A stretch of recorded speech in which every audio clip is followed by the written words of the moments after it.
Welcome into the Game Day TV live pregame show. My name is Kane Manfull. I'm joined here with Will Jennings, and we are set for an absolute GAC South Classic. The Troy Buchanan Trojans coming on the road here to the black and gold mosh pit of Francis Howell North. Both teams should be a great matchup. It's the second GAC South game that they've had already this season. Both these guys already played Liberty, which is just a great look. You know, that's a very good comparison.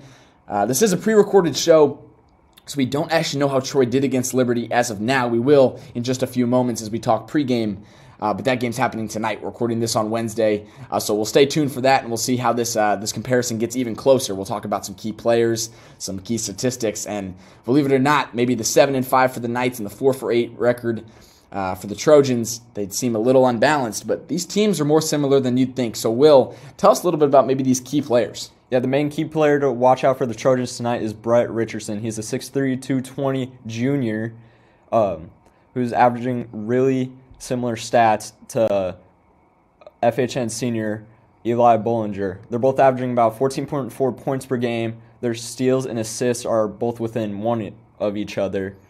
And yeah, I was going to say those rebounds too, like 6 assists, 7 rebounds, 14.4 points per game. I mean, these stat lines are nearly identical. You just mentioned it. Nearly identical builds, maybe an inch or two height difference there, maybe a 10 pounds give or take. These guys are going to be fighting it out there down in the paint, outside. Both these guys can score from 3 levels. It's going to be an absolutely fun one to watch. But we'll talk Elijah Bollinger here for a second. Huge milestone for the guy. Just a couple weeks ago at Lutheran North in a tournament, he breaks the 1,000-point mark, which is huge for a high school basketball player. He's been working at it for the past 4 years on varsity, going all the way back to his freshman year. He had his very first double-double in what was one of the greatest Francis Howell North basketball games in recent memory, where they took down their rival at Francis Howell Central on a game-winning buzzer beater. He was a large contributor to that. He hopes to be a large contributor again tonight as his senior season and conference play is now underway. And largely due to him, the Knights have been off to their best start since the 2013-2014 season. That was the last time that they had a winning record or an even record throughout the first 12 games. Typically those first 10 to 15, 12 games, they're kind of that like test trial. That's where you're playing the non-conference opponents, like as for the Knights, Seckman, as for Troy, like Hannibal. It's those teams that are a little farther out there. Still obviously like in the Misha field, but maybe not the guys that you're playing for your districts and stuff like that. So it's just, in a way, they're almost scrimmage games. Obviously nothing is ever taken lightly for any of these squads. But once you move into January, February, and then you get ready for March, where that's where the true magic happens in district runs, state runs.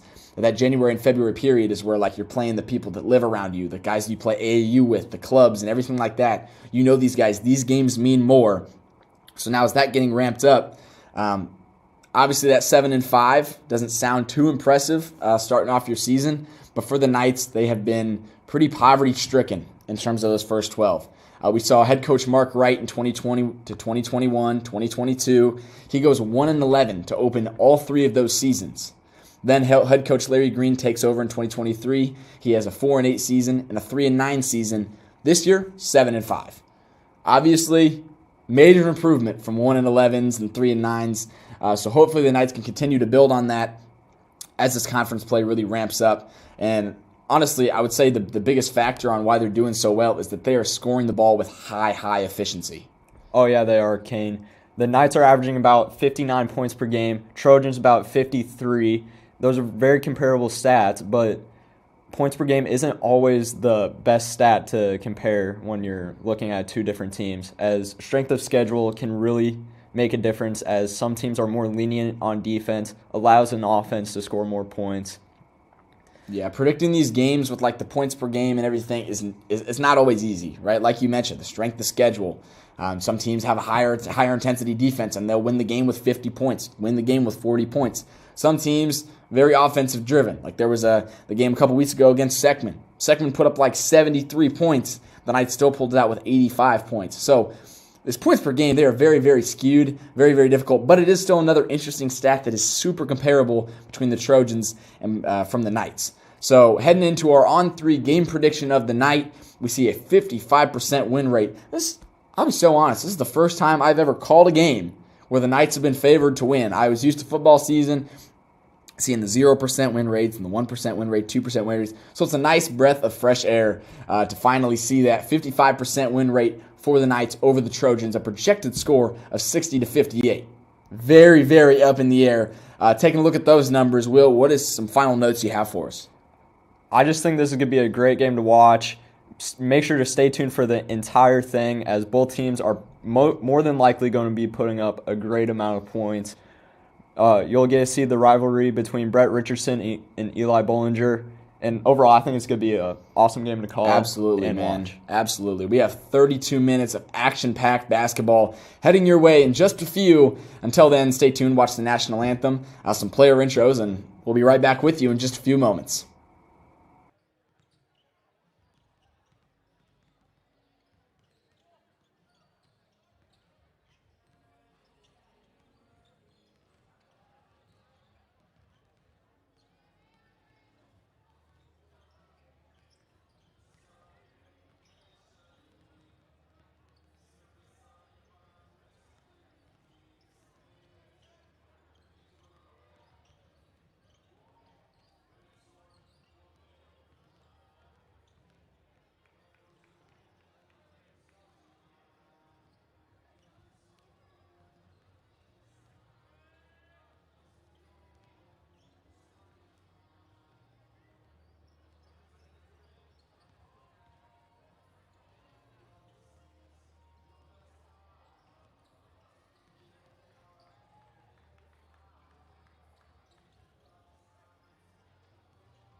Welcome our guests this evening, the Buchanan Trojans.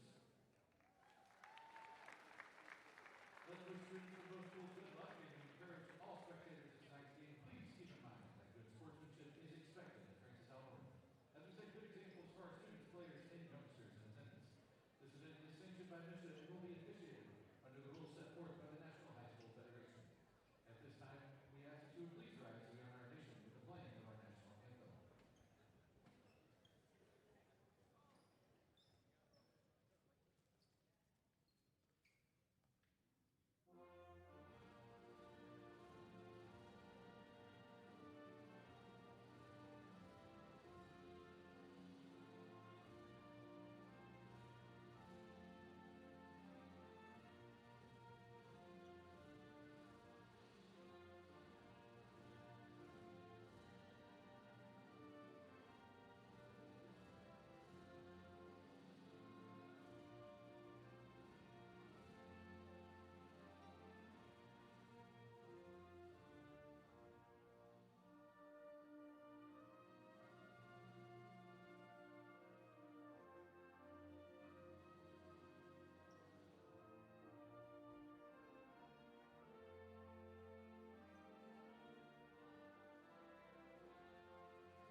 starting lineups, starting with our guests, the Trojans of Troy Being High School.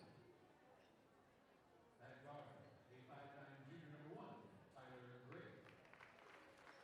At guard, a 6'3" junior number 2, Connor Ryan. At guard, a 6'4" senior number 11, Logan Peter. At forward, a 6' sophomore number 24, Cooper Brown. And at forward, a 6'4" junior number 34, Brett Richardson. The Trojans under the leadership of head coach Tim Gilmore.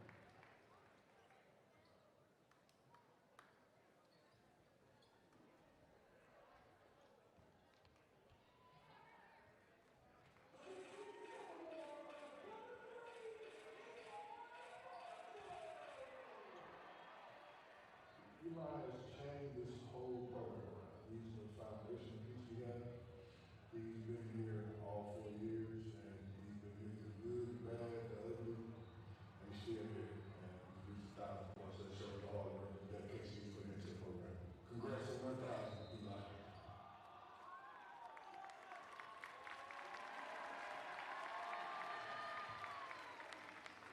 All right, Eli, I've seen him for the past 3 years. He's become a bit of a beast. He's like a band-aid. Like every position you ever heard, man, he's a good man. Congratulations to that 1,000, man. Cheers to 1,000 more. Matter of fact, 2,000. Stop being with you.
Ready?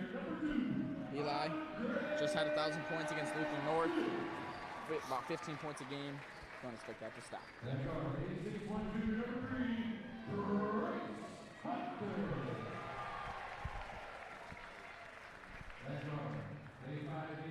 Junior number 10, Colin Oster. And at forward, a 6'4" senior, number 30, with 1,000 points, Eli Collinger.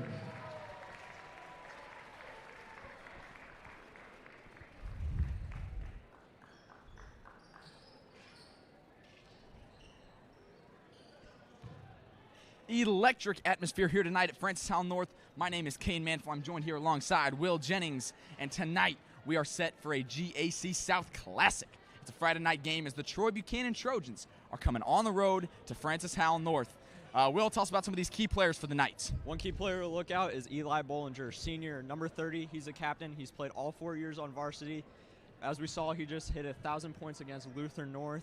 He's averaging about 15 points per game this season, and don't expect that scoring to stop. Absolutely. Looking at the Trojan side of the ball, we're going to see it all night. We're going to see Brett Richardson. He's battling it out. We were talking to Tim Gilmore, head coach for the Troy Buchanan Trojans, earlier today. He said Brett Richardson is going to be our guy. If we can get him going early, that's going to be our key foundational piece. But don't count out Reed Lorenz, number 3. We're going to see him a lot tonight. We saw him a couple days ago out at Liberty. He had an 18-point performance, and I'm expecting to see more of that out of him tonight. And let's turn to the game where we are underway here at the Castle. Tough rebound there for the Trojans.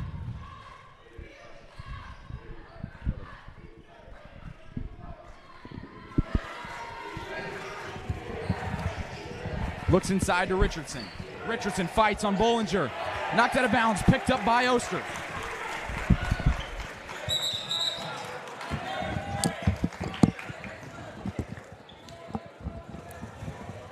And ball out of bounds. Trojans will take possession of this one. Connor Ryan inbounds to Tyler Gray. Tyler Gray, we saw him run out. This guy has been playing for a couple years now. He's a junior, very, very confident with the ball. Butler picks him up full court. Bit of a miscommunication. Connor Ryan possesses. Swings it to Richardson. Back to corner. Gray for three. And rims around, but off the mark. Connor Ryan put back and one. As we saw there, the Knights could have done maybe a little better guarding the net. They let up the rebound and ultimately led to the bucket for the Trojans. Absolutely. One big key piece here for the Knights is that size difference. Tell us what you've seen watching the Knights play this year with their smaller size team. The Knights, they're kind of a scrappy team. They got a smaller freshman like Beckett Oster. He plays scrappy, just getting the paint, digging down. Absolutely. They're playing a lot of these teams. Earlier this year, St. John Vianney was in the St. Charles West tournament, a 7'3" kid, 7'3", right? And their tallest guy that game was Charles Mock, right? That guy, he's maybe, 6 foot, 200 pounds. He's no 7'3" lanky guy. But the Knights get it done. They've been winning their best start in program history, like we talked about pregame, since 2013 when they went 6-6. This year they've started off on the right foot, going 8-5. Pardon me, 8-5 now with that win against Lutheran St. Charles earlier this week. We see a missed shot by Cohen Oster there, and the Trojans have possession. Tyler Gray possesses. Great ball handler for the Trojans. Poked out by Bollinger. Bollinger heading up. Oh, and he went for a half dunk, half layup, and it's in and out. Trojans push the floor. Connor Ryan off the mark and tipped out of bounds there by Logan Niederer.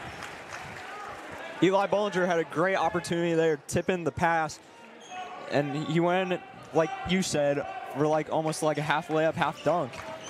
Yeah, just a little off the mark there. Good dish, stiff to Butler. Butler off the mark.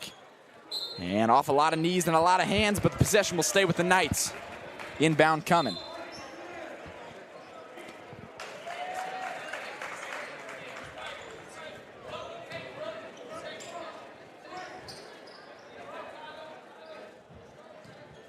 Ryan to inbound.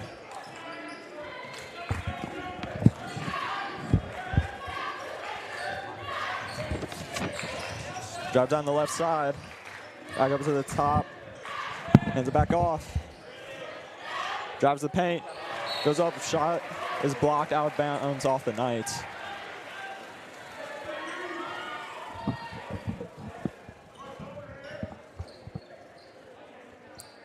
Logan Niederer, the inbounder.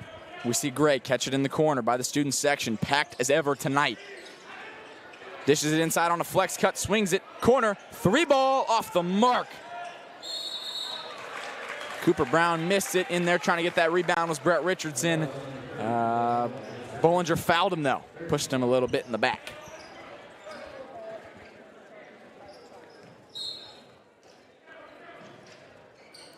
That ball tossed back on that inbound. We saw that time and time again in the JV game.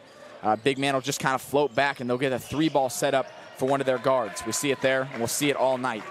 Trace Hunter dishes to Oster in the fast break. Great ball movement for the Knights. Very controlled is Isaac Butler, the 2-year varsity sophomore. Oster takes the baseline, dishes. Bollinger lays it up. Bollinger with his first bucket of the night. Trojans lead this one 3-2. Screen from Brett Richardson. Steals him. Gray passes up the three.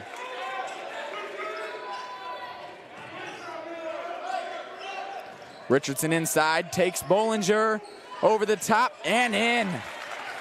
Also averaging 14.4 points per game. This one will be a true test in this GAC to see who is the better big man. Hunter passes up the look, goes to Bollinger at the high post. Bollinger backs him down, swings. Butler baseline, dishes, stiff, and push down Isaac Butler.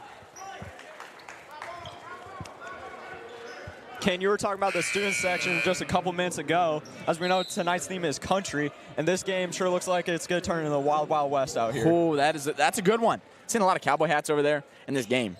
As you just said, it's got a little scrappy. A couple fouls already. 4 fouls now here in just the first 4 minutes of action. So should be a good one. Thought it was more of a blackout theme looking at that student section. Stith possesses, fires from the wing. It's good, Andre Stith.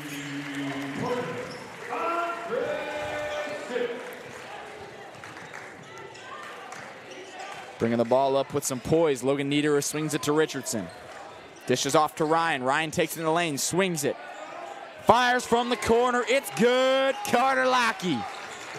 Gave him a bit of a hand gesture to Cohen Oster after that one.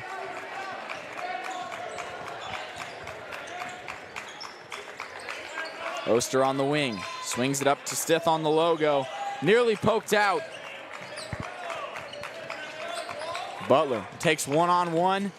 Swings it over. Bollinger short corner passes it up. Stith from the same spot he just hit it. Andre Stith. 2 amazing passing plays by the Knights right there. As we saw, they almost lost it, but they recovered it real quick and got the 3. Absolutely. Great defensive movement, great offensive movement here for the Knights. And they've gotten off to a hot start. Tie game 8-8.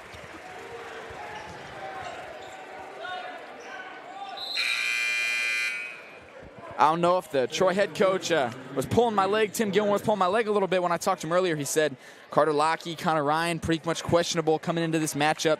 Not totally sure their availability just based on injury and whatnot. We're seeing a full power Connor Ryan and a full power Carter Lockey here in the first quarter, and it is awesome to see. They've been making the plays on offense and defense just like Trace Hunter with the 3 ball from the far corner. Richardson sets the screen. Niederer swings. Here's Reed Lorenz. We talked about him pregame, coming off an 18-point performance. Poked out, good strip. Left unguarded, dishes to Richardson, and Richardson's got 4.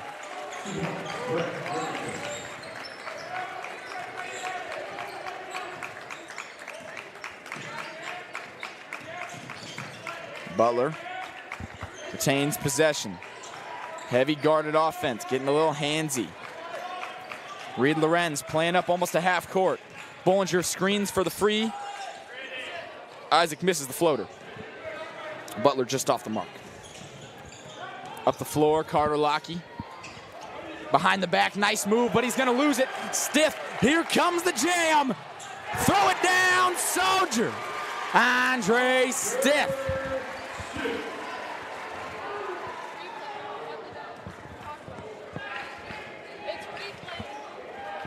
See that there, the steal, poked out.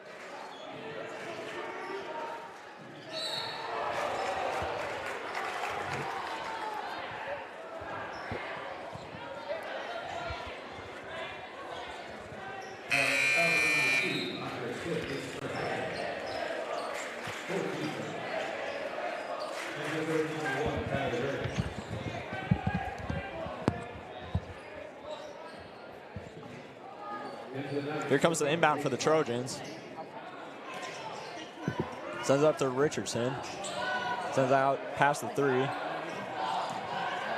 Drives toward the paint, up for the layup. Rebounded by Eli Bollinger. Bollinger up to Oster. Little stutter step. Back to Bollinger. And that's a 2-pointer for Bollinger. Eli Bollinger gets it to go. Bringing it up the floor. Tyler Gray dishes. Reed Lorenz behind the back. He's gone to that move a couple times already. Tyler Gray just off the mark. Richardson tried to bump it out, but instead Oster gets it. Stith with a hard up and hard down. Fouled hard by Tyler Gray. Knights with a 15-10 lead here. Student section was just popping after that one. This is one of the probably most full games I've seen all year this season.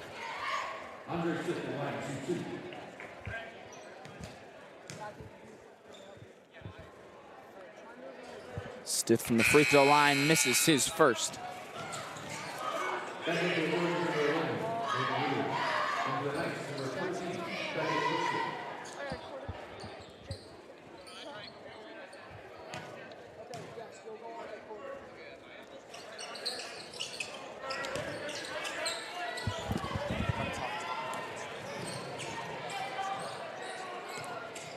Trojans at the logo.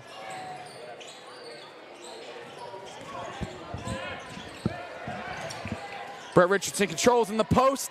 That one rims out, board by Bollinger, pushes it up the floor. Knights thrive in the fast break. Butler proving that right there with the left. And a timeout called by the Troy Buchanan Trojans with a minute left here in the first quarter. Like we were saying pregame, Brett Richardson, definitely a key player to look out for. He's been dominating in the paint, even though he only has 4 points on the night. Yeah. He's just making plays. Yeah, man, he's drawing extra defenders, and that's huge. We've seen a lot of kick-out threes. We know Troy, they're shooting 29.7% from three this year. Obviously not like an outstanding Curry percentage up at like the 40 range, right? But it's a high school team. You know, we have players that are thriving out there for Troy that are in that 35, 38. We've got a couple licking up in that 40, right? Some of these guys can shoot the rock. They've been off to a bit of a cold start as the score reflects 17-10. But don't let that count out at all.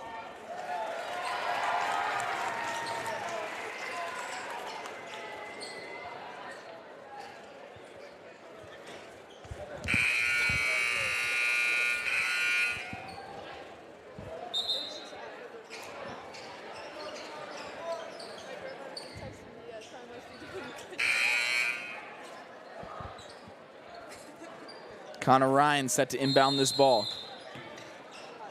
7-point leads can dissipate in seconds, especially in a Misha High School athletic event. Anything can happen here, and anything will happen here in the next 3 quarters.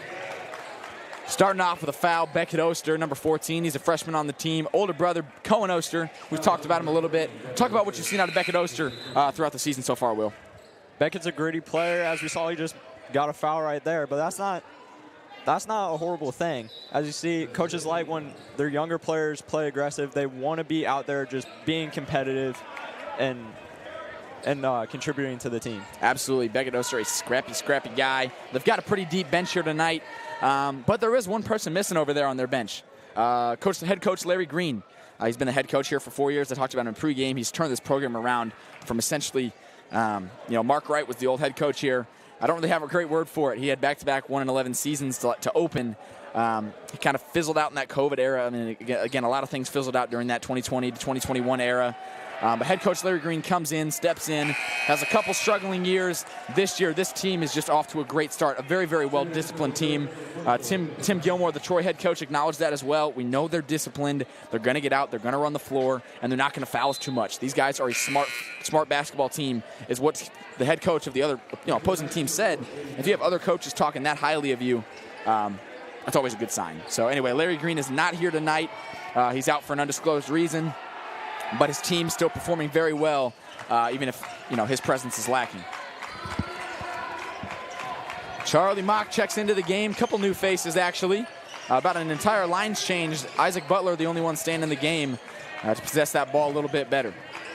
Works inside, dishes to Charles Mock. Step through his go-to move. Charlie Mock gets the bucket. Tyler Gray, top of the key, drives on the left side, looks to dish, fires from the elbow, from the wing, Logan Niederer, the senior, standing at 6 foot. Aiden Evans gets him with the jab, drives, kicks, and looks like somebody got Nevins' arm just a bit. Aiden Evans transfers from Lutheran St. Charles his sophomore year. He's not eligible to play varsity basketball. Last year he played on JV. Had one heck of a season, averaged somewhere up in the high teens into the 20s some games, and his career high was 27 against Seckman. But this year finally gets that varsity eligibility, and man, he has been thriving. He's been doing great. He's a very high downhill attacker, and we're going to see it all night tonight. Beckett Oster, the freshman, might be the shortest guy you're going to see on the court, but man, maybe he can see under the legs. Great pass there from Beckett Oster, finished off by Charlie Mock. Yeah, silky smooth passing play from Oster to Mock and to get the bucket. Absolutely. Foul there from Butler. Unfortunate. 3 seconds left here in the quarter, but it's okay. He'll check out of the game. Cohen Oster will check in for him just to make sure nothing else crazy happens. Presented to the line, Tyler Gray, as they are in bonus.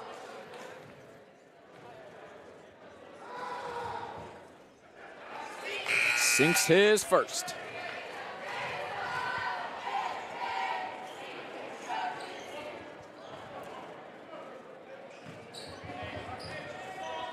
Tyler Gray, 53% from the line, sinks his first and misses his second. Right on the percent. Foul called there, I believe, number 2. Yes, that's Connor Ryan, somewhere pushing down there in the paint, trying to get his teammates to miss rebound. Charlie Mock hits it to a stride, and Cohen Oster, full court heave off the mark. 1 quarter down. And this is a very exciting matchup. But let's take a look to the state stage. Leading the charge here in the St. Louis metro area, Principia. They had a great season last year, doing it again this year, 18-3 to start the year. Followed up by East St. Louis, the only public school on this list. Then, you got DeSmet, St. Johnny, and Vashon, the usual suspects. But a great time there. We're about to send it down here courtside to Jackson Schneider on the sideline in just a moment. Jackson, what have you noticed here in this first quarter?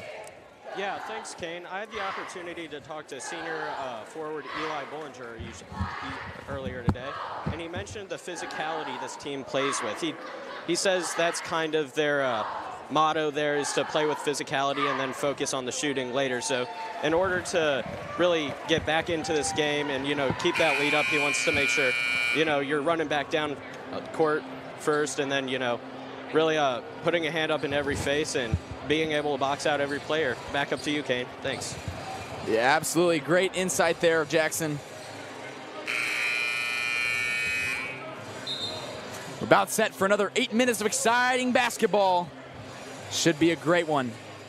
Shaping up to be anyway. 21-15. We've seen just about anybody who could score has been scoring. We've seen buckets from about 6 different guys on the Knights, maybe 6 different guys from the Trojans. It's just been an exciting one. Will, what are you hoping to see out of the Trojans to get that 6-point lead bumped down or maybe even take the lead here in the second? I want to see them keep playing gritty. They've been playing gritty all game, just playing really gritty in the paint. Brett Richardson, as I said earlier, he's been extremely good in the paint, just going up for those easy buckets. Absolutely, we see that. Tried to do the little skip pass, poked out by Charlie Mock. Takes it the length of the court, tries to dish it to Oster. Just poked out there. Great defense from the Trojans in that transition.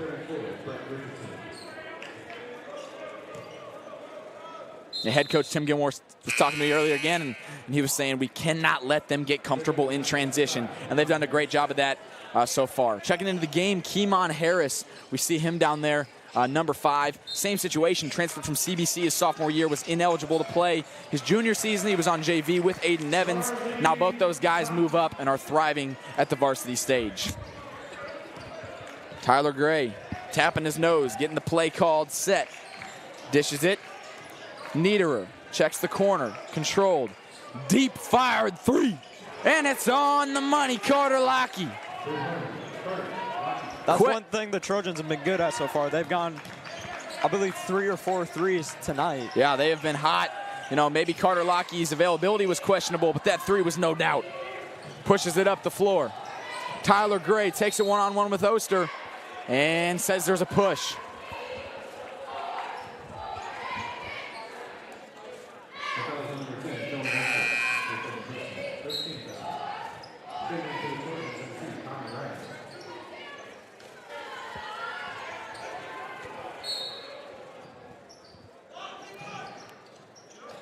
Dishes it. Richardson flips it over, back inside. We've seen that same play a couple times now. Knights have to pick up on it. The inbounder is just going to sneak across on a flex-type screen. That time it's Tyler Gray, and a great assisted pass from Connor Ryan. Flips it along the floor. Fake 3-ball from Oster. This time Mock splits a defender, but gets the ball snatched. Possession will stay with the Knights as that one rolls out of bounds.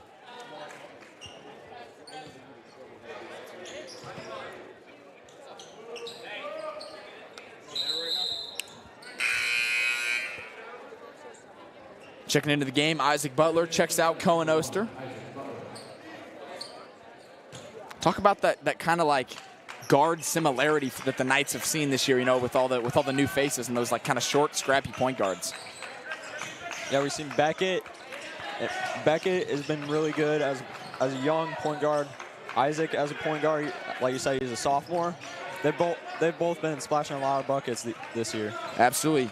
Beckett Oster. It's tough to say Oster because there's 2 different ones. So Beckett Oster Cohen Oster, both, maybe a 3-4 inch height difference, and that height difference still keeps him under 5'7", so it's not too significant in terms of basketball height. Same thing there with Isaac Butler. All those guys, shorter guards with very, very similar skill sets, and that's keeping it tough. We see the referee is talking there to Carter Lockey, who was bumping up on Oster a little bit. Cohen Oster hyping up his brother from the bench.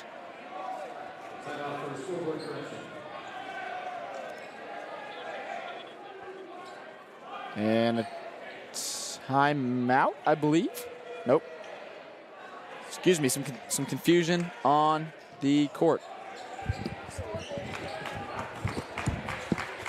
Scoreboard correction, my apologies. Charlie Mock dishes back to Oster. 6 minutes left here in this first half of action. Works inside, looks on the low post. Great pass from Beckett Oster, dishing down there to Charlie Mock. Beckett made those defenders look silly. He dribbled around 2 or 3 guys, passing it into Charlie Mock.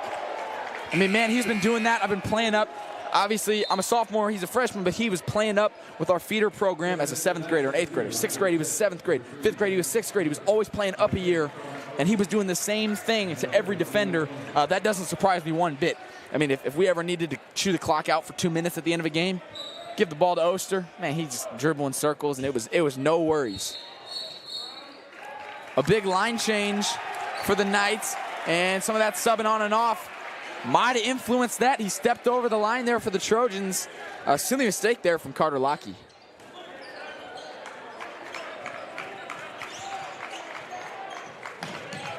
Butler bringing it up. Walks over the emblem. Had Bollinger on the roll. Dishes instead to no man's land, but Bollinger somehow makes a play. Gets in the corner. Swings at the Hunter. Hunter passes up the 3. Stiff plays controlled. Gives it back to his point guard. Oster facilitates from the high corner.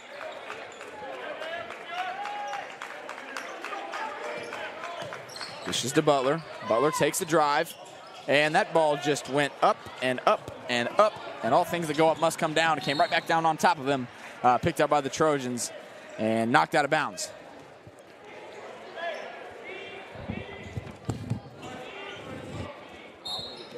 Trojans will get inbound here. Pass it back to their own 3. Walks across the shield. Trying to get around Butler. Does. Up for the bucket. Oster on the fast break. So just make sure Noah communicates that. Up to Bollinger. That one poked out. Connor Ryan takes it the length of the court and stripped by Butler and knocked over by Hunter. Bit of a collision there.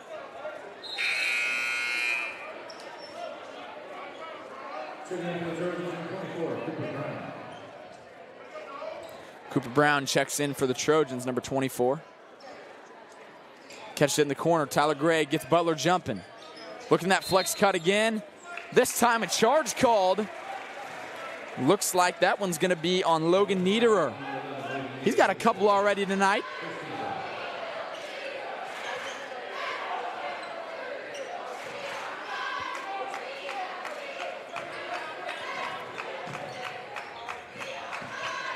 Oster dishes, stiff, baseline.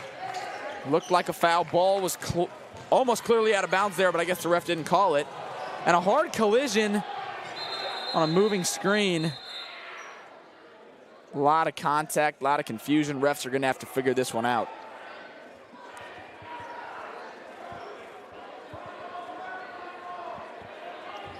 Let's take a look at that one again on the low side of your screen.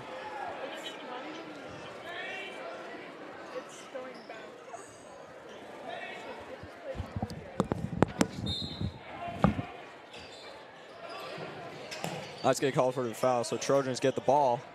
Pass it all the way across. Got 3 defenders on him. Gets out of it. Off the rim to Bollinger. Stith. Misses the layup, but gets fouled. He'll shoot too.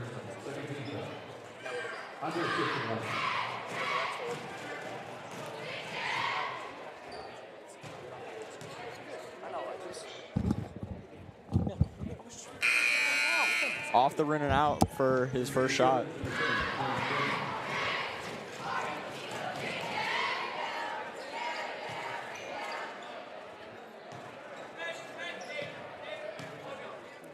Stith from the line. Misses that one off the mark. And Butler with a silly foul. Butler understandably frustrated about that one. If he had the ball, he would have had a straight shot to the net. Absolutely. Instead, he picks up his second foul here in the first half with still an exciting 20 minutes of basketball remaining. Bringing it up the floor. Niederer guarded by Oster. Swings it around. Tyler Gray controls. Butler can't pick up a third. Takes it inside. Connor Ryan dishes. Corner. Off the mark. No good there from Cam Kramer. Stiff. Full court transition. Up and in. Phenomenal pass by Bollinger there on the fast break. Butler gets his get back. Pokes the steal. And left hand up and in. Makes his contact. And forces a Trojan timeout. What a fast break play. Big talk it over chance there from the student section. You just love to see it. High energy here at the Castle tonight. Again, Friday night games always are the best, aren't they, Will? Oh, yeah. As we saw football season, the student section was always just hyped to be there. Yeah, obviously the team might not have won a whole lot of games if they won any, right? But no biggie, right? The student section shows out. The students here at FHN, they show up and they show out. They know when things are right. Communication is great. And a big part of that's the new athletic director, activities director, Dusty Weiskopf stepped in. This is, I guess is technically his first year. He was kind of shadowing Michael Janis last year. And stick around, stay tuned. Coming right before the third quarter, we're going to see Dusty Weiskopf come on for an exclusive interview here on FHNtoday.com/live. You won't want to miss it. Until then, 3 minutes of exciting basketball await. Tyler Gray brings it up the left side. Roth misses a steal. This is inside. Connor Ryan. Great move, but it's going to be poked out. Nevins in transition. Oster steps into a three, and it's a bit of an air ball, a couple feet short of the net. Roth caught off guard. It's a bit of an awkward run into it. He couldn't decide he was going to take off or shoot, and I think he just kind of lost sight of his footing. Roth, the other freshman on this Knights varsity team. I don't know about you, Kane, but I think he's looked extremely good in most of the games he's played. Absolutely, man. He has been all over the floor, just like the rest of this team. I mean, he gets out there. He gets any loose ball, he's going for it. Anytime he can rotate on defense, he's doing it. They're just a very well-disciplined team. Butler nearly picked up his third foul there. A lot of contact. Surprised he didn't get it. Nevins does. We'll say Nevins doesn't, but I'm going to say they're playing a little bit with their chest there on defense. They've got to sit back, got to clean that up. One thing the Trojans love to do, just as a team in general, we've seen it time and time again throughout their games, throughout their matchups. We saw it a lot at Liberty. They like that high pick and roll a couple feet above that three-point line because their team is, for the most part, pretty sizable. They're not afraid to try and get those mismatch opportunities with a big man and a guard. That's actually where they thrive. Gray stands on the emblem. Picks up his dribble. Pushed outside. Niederer controls at the high key. Dishes inside to Richardson. Quick post move, and he's going to get it to go. Brett Richardson. This time, Oster in transition slows it up. See Elijah Bollinger check back into the game.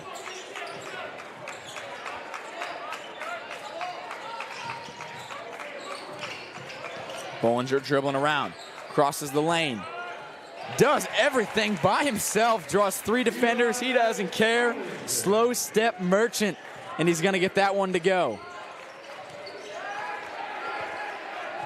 Tyler Gray getting heavy defensive pressure from Butler, kicks out. Niederer doesn't know where to go, so he takes it baseline and throws it off into the crowd. Student section on their feet.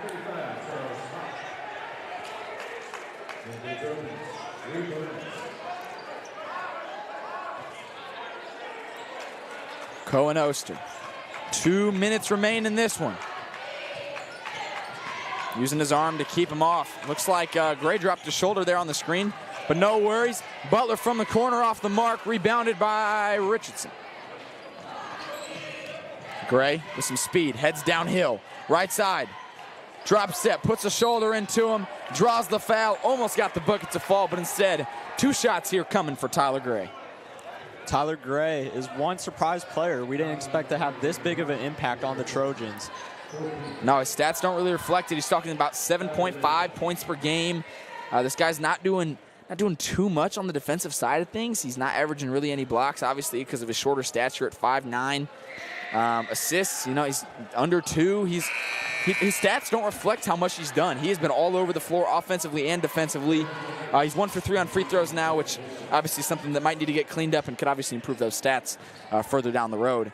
But, keep doing what he's doing, and he'll get some looks. That one off the front rim, now 1 for 4. Pushes it up heavy. That one a little off the mark from Mock. Stolen. Gray missed the shot, got the steal, heads down, and will head back to the line for 2. 6 free throws now coming for Gray in just the first half. Think about that.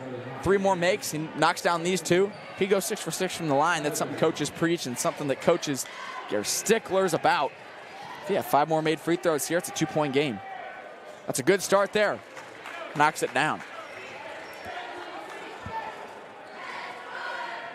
31-25, your score here at the Castle. Under 2 minutes left. And there you go, 2 makes. Great start. I expect him to get to the line a lot more tonight. Student section really used, Tyler Gray really used that student section, kind of trashing him after those 2 missed free throws as motivation, as we saw sinks those 2. Yeah, used that almost as fuel, right? But great effort there to keep level-headed for Tyler Gray. We expected him to get to the line more. He shot 40 free throws this year through the first 12 games, and I don't expect that to stop. Mock brings the ball up the floor, an unlikely point guard, but man, he plays it well. Takes it, dishes, knows where his teammates are. Oster to Oster connection. Gets it out of the corner, using that dribble move we've seen time and time again. Takes him left. Dishes to Mock on the baseline. Mock gets it to go. Second assist from Oster to Mock so far in this first half. Like you said, Beckett Oster's second assist to Charlie Mock. That one just loses all possession as Cam Kramer, this time Roth up the floor. Won't get it to go, no block, no charge. That's a tough one to call if you're the referee. Tyler Gray steps into a 3-ball confidently, off the mark, and in and out of the hands of Carter Lockey.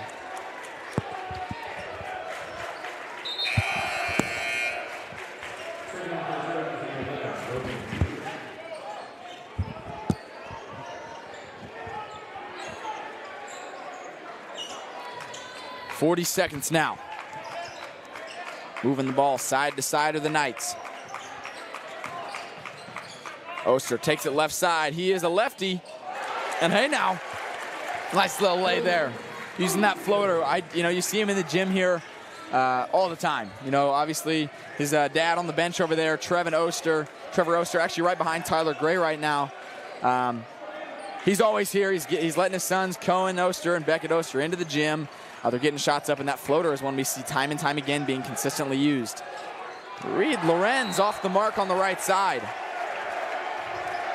Like you were saying, the Oster brothers are always playing basketball. Ever since they're young, they just have a ball in their hands and they're shooting hoops. Absolutely. There was a recent story in the North Star newspaper here. You can find it also on FHNtoday.com if you use the search function and look up, Oster, Beckett, Cohen, something like that. You'll see a lot about it. These guys have been playing basketball seemingly forever together. This time, Mock is stripped full court, and he does not get the shot off. Logan Nieder about made a statement play there at the end, showing that this game isn't over, which it is most certainly not. 35-26. The Knights are leading. We're going to send it down here in 1 second to Jackson Schneider.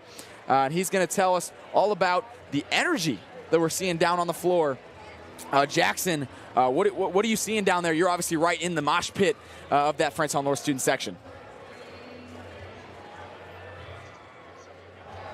A 1,000-point video, and the student section has really just got into the game. Every air ball opportunity they've had, they've gone crazy for. You've also seen a lot through Andre's three-pointers hitting early. So this crowd is ready to go, all dressed up in their country theme, and it's really loud down here. So yeah, back up to you guys. Yeah, absolutely, Jackson. One more question for you down there. Obviously, you've seen the energy, but you've also been down there getting a better look than anybody in the stadium. The emotions running throughout the players. What have you noticed? Any bad blood between this GAC South rivalries? Have been pretty calm. It's cut up when he. Technical difficulties, no worries there for Jackson Schneider. We'll be back to him in just a moment, starting about in the third quarter. But until then, about 9 minutes left in halftime. We'll be back with about 3 minutes left on that clock with an exclusive interview with Dusty Weiskopf, if I can find the guy. He is often running around doing something. So we'll be right back with you. Again, Knights lead 35-26 here after 16 minutes of action.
And we are back live here at the Castle after one half of action. 16 minutes in, the Howell North Knights lead 35-26 over GAC South rival Troy Buchanan Trojans. I'm here with that current activities director, Dusty Weiskopf. Dusty, thank you for joining us.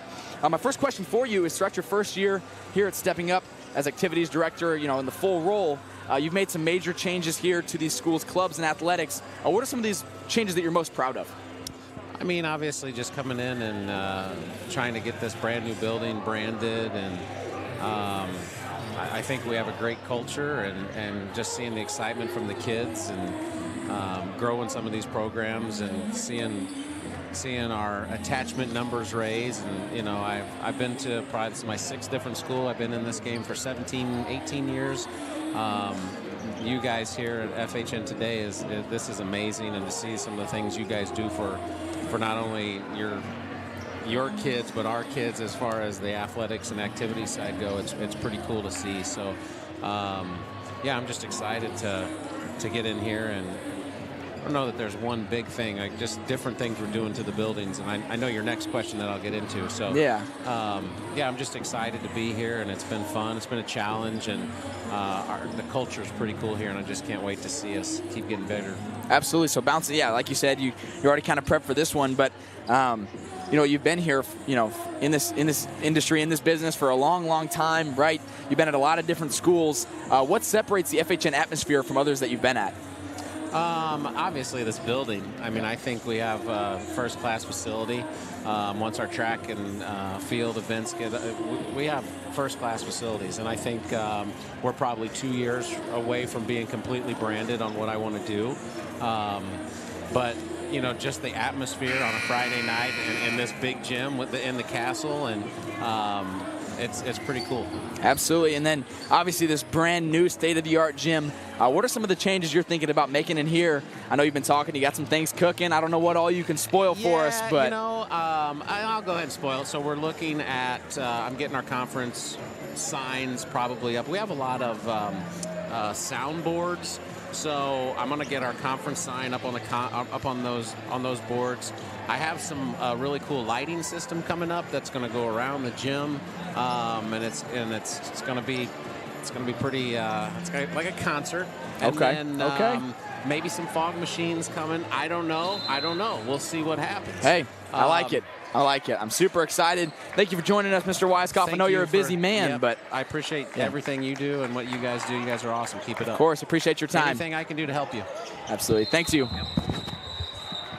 And back to our action. A great interview there from Dusty Weiskopf, exclusive only here on FHNtoday.com/live. Back for this second half. Will Jennings joins me again. Once again, I'm Kane Manfull, and it's sure to be a good half of action. Yeah, we saw the Knights come out with about 4 minutes left on the clock after halftime. They're just ready to play some more basketball. Yeah, we see this pass from Richardson. Swings up to the corner and takes a little bit of an extra step. No call there. And off the knee, Cooper Brown knocks that one out. Cooper Brown, one of the younger players, right? He's just a sophomore on this team. One thing to note, there are no freshmen on Troy's varsity program. And Troy Buchanan, as a program, as a school, as an organization, their athletics are just top of the line. They often lead. I wouldn't say, obviously they don't have to win everything to be a state-of-the-art, top-of-the-line program. But in terms of numbers and size and coaching, I mean, they're some of the best in the area, right? Obviously, their football team, they're very hard to beat. Obviously took a crushing loss here at FHN, 73-6 to Troy Buchanan out there at their home stadium. But man, the work that their athletic directors and their coaches do is just it's second to none. They do a phenomenal job over there at Troy Buchanan, building up their programs. Their girls basketball team, also phenomenal. Make sure to catch that game too, as the girls Troy Buchanan basketball team is going to host. Not host. They'll be coming here on the road to Howell North in the coming weeks. So that should be a good, exciting matchup.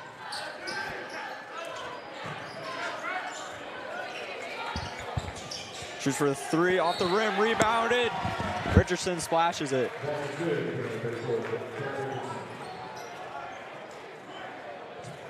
Richardson will take to the line for a free throw.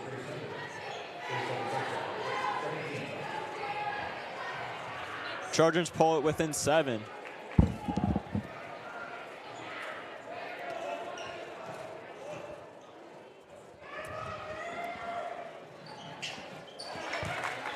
Splashes the free throw, 35-29 Knights.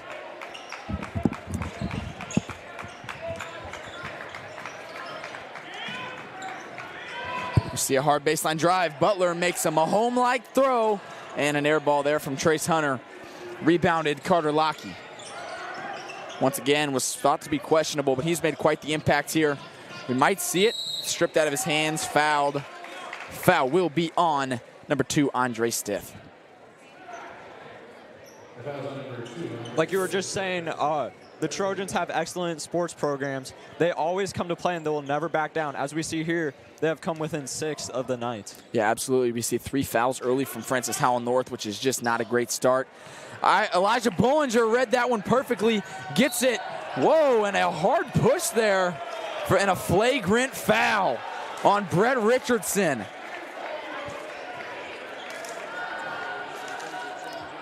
Brett Richardson gave him a little bit of an extra sub. We see that inbounds pass. Let's check out this replay. We see the pass there. Eli Bollinger jumps it. I talked about it. He's going to have to read that and just kind of shoves him there out of bounds. We see the ref signal at the bottom for the flagrant. So 2 shots coming now for Eli Bollinger. Misses his first.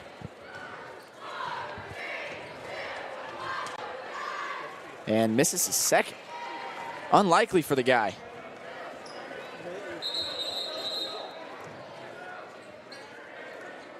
So the Knights will retain possession with the flagrant foul. It's 2 shots, and you get the ball, same as a technical in a sense.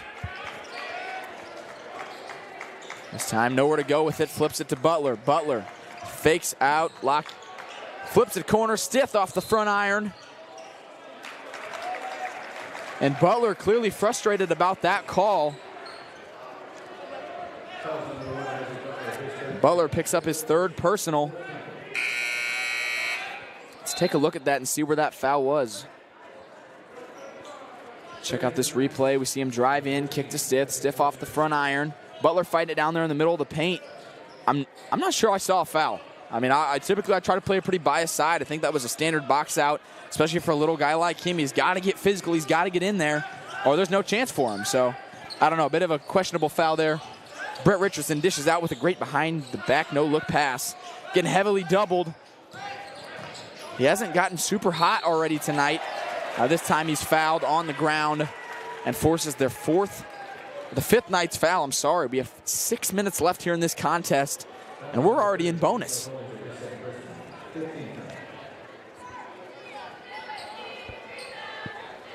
And being in bonus this early is a huge factor for Troy Buchanan's comeback. Yeah, Knights are playing really aggressive, but almost too aggressive in a sense. Where, like you said, they're in bonus. They're getting a lot of fouls here. Yeah, it's a tough pill to swallow if you're the Knights. You know, you're trying to hold a lead, but you can't play aggressive on defense. And coaches will always tell you defense is where it starts. You know, if you have that intensity on defense, you can get out, you can push a lead, or you can make a comeback happen. And now the Knights really have to play pretty reserved, as you got some of your key players in foul trouble, and you push them into bonus. So any foul gives them 2 free shots at the line.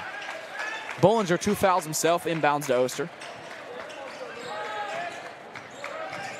Screens, backs out. And a timeout called. By the Francis North Knights, led out by interim head coach, Coach Scott, here for tonight. Will talks about this next Knights matchup. The Knights will be on the road to the Jungle at Fort Zumwalt West next Tuesday, January 27th. Make sure to look out for Maddox McLaughlin. He's averaging 16 points per game for the Jaguars. He's been a real good player for them this season. Absolutely. He leads the GAC. He is one of the names that you will hear mentioned time and time again. Again, that's going to be next Tuesday out at the Jungle. Make sure you don't miss it. It's going to be a good one. I mean, I'm so excited GAC play is back. I mean, obviously, both these teams faced off against Liberty. The Trojans took the loss on Wednesday. Knights took the win last Friday. GAC play is back. And one thing to note, Troy Buchanan They've played the most teams out of anybody right now. They played Francis Howell Central twice. They played Liberty, and they played Francis Howell High. Lost all 4 of those games, so technically they are seeded lower than anybody else. The Knights coming in there in 3rd place in the GAC, trailing behind only Francis Howell Central with a 2-1 league record in 1st place, and Francis Howell High with a 1-1 record in 2nd place. I don't know anyone who doesn't love conference play, as we see in college basketball, college football, the Big Ten, the ACC, the SEC. Those games are always so competitive and heated. Absolutely. You have rivalries that they form in an instant. You know, maybe it's not an age-old rivalry where you're handing out a bronze boot or a little axe or something as a trophy, but bad blood creates tension. Tension creates stress, and it creates rivalries in a moment's notice. And right there, we see a big 3 from Beckett Oster, followed up by a Brett Richardson tough bucket.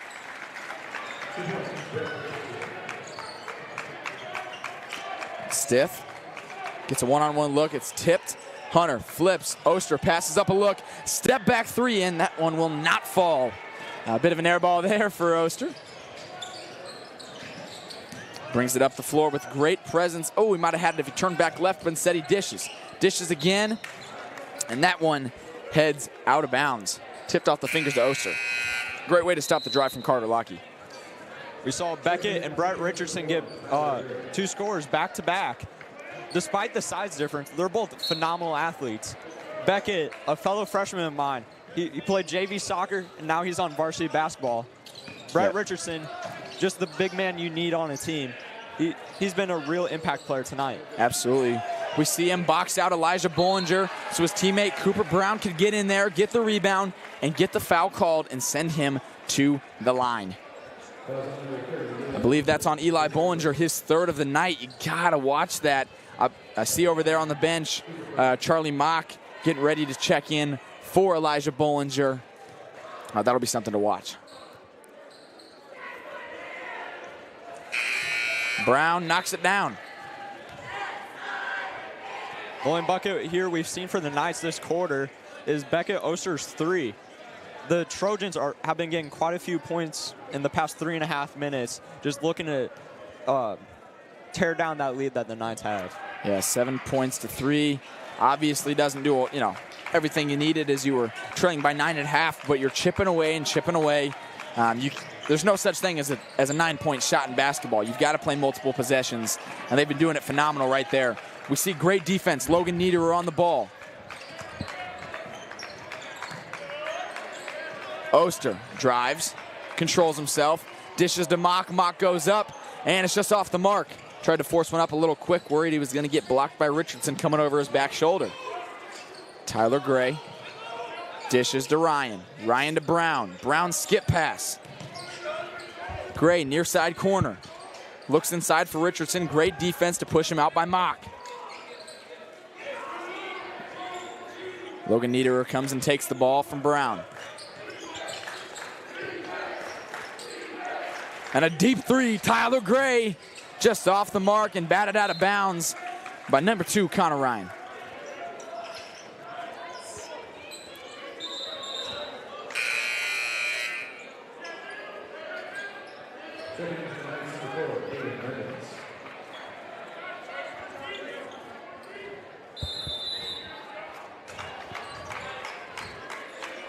Knights inbound it.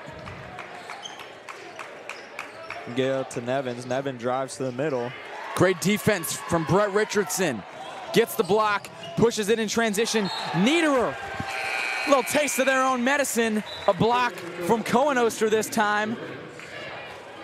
You don't see him getting up there too much. The little 5'9" guard, the junior. Man, he sprung up there and blocked a pretty tall Logan Niederer. Niederer stands at 6 foot. Yeah, the guy can jump too. They were saying great defensive play from Oster. Mock hustles, knocks the ball loose. He's got to get back. It's a 5-on-4 situation. Ryan dishes up and under, and a great bucket there. Logan Niederer. They're calling his name out a lot tonight too. Stiff gets it, hop step to the corner. Oster in front of the student section, fires another. They are hyped up.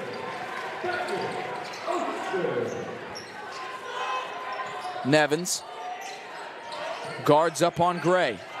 Getting a little handsy, no foul called. Refs are letting them play tonight, and I absolutely love it, especially in a heated game like this. Oster picks him off, left hand lay, it's up and good.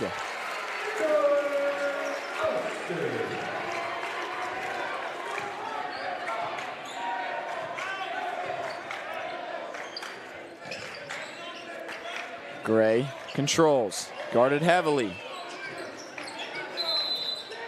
And a 5-second call on Tyler Gray. Sat there with the ball, triple threat high, and you've got to move the ball. It's 5 seconds if you're guarded within a couple feet. Refs have a tendency to call that. That prevents just kind of sitting there tucking the ball away to close out a game. Great job there defensively from Aiden Nevins.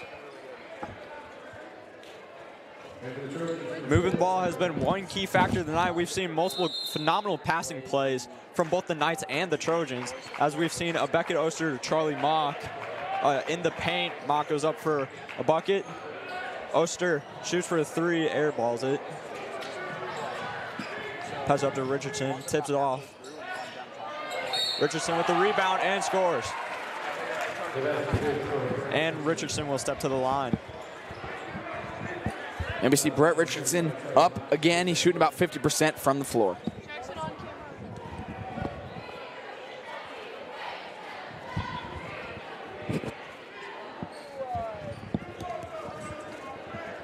Richardson sets, fires, loads, and off the mark.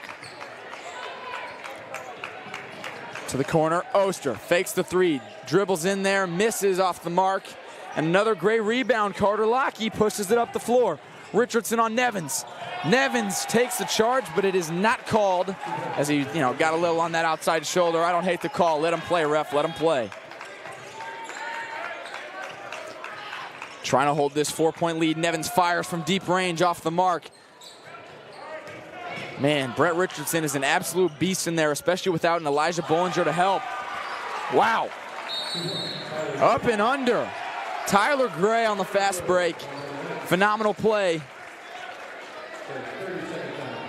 It's going to force a timeout here from the Knights.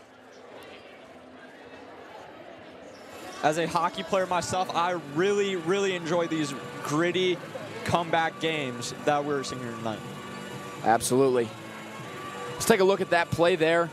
An up and under. Wow. Great reverse layup using the inside hand from Tyler Gray. What were you saying about that hockey thing? Very physical, right? Yeah, it's been a physical, gritty game. We've seen a good comeback so far that the Trojans have been putting on. In my opinion, this has been really a great show. Absolutely. You don't get much better than a 2-point game, right? You see a lot of blowouts one way or another, especially with these private schools in the area. You play those games, and a lot of times these public schools are a little bit, a little outgunned, outmanned, a little outnumbered and a little outplanned, right? But today we're seeing a bit of a different story. We're seeing the public school versus the public school, both of similar size. These Class 6A schools, both competing for a whole lot here, a whole lot of bragging rights, and honestly, a better seating in district is what they're all here for. This time, Richardson pushes it up the floor, picked off by Aiden Roth. He has not gotten a whole lot of minutes tonight, but is making an impact when he has. Also a freshman. Him and Beckett Oster are the only 2 freshmen on the squad.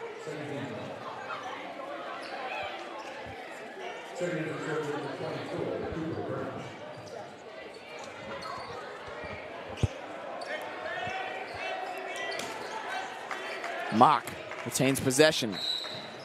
Wow. A lot of contact there from Cooper Brown. I think Mock was trying to pull one, but Mock, I don't think he realized he was out of, he called him out of bounds. He thought he was going to call a block, and he was a little surprised by that one. But a great pickup defense there from Cooper Brown. Way to use his body and force the turnover.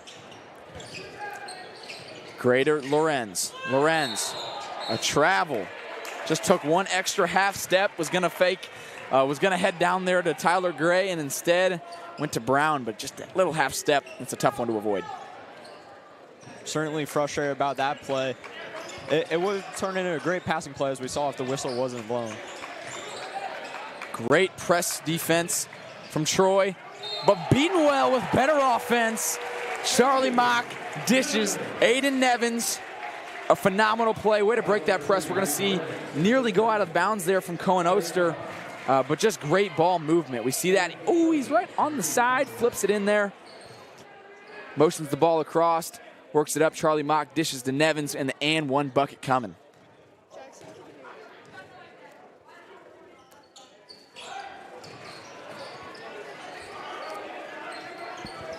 Off the mark. It's a 4-point game. Clock ticking under a minute. Niederer takes the drive. Dishes. Lockie. Off the mark. A lot of contact. Lockie gets his own missed 3 for the heavy contact 2. Looks like his feet might have been moving, but Nevins is stripped apart. This Trojans defense is locked down.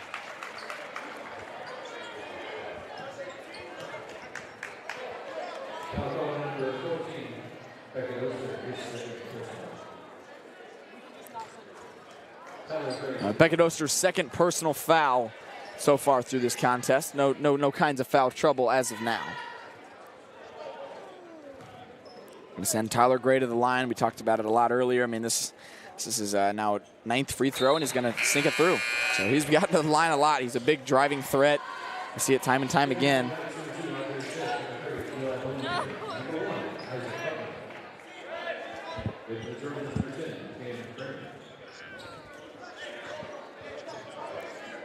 A 1-point game, chance to tie. Tyler Gray. Knights have led. Knights have led for the last 16 minutes, but this time it's all tied up with 30 seconds to go in the third quarter, with an exciting 8 minutes awaiting us after the break.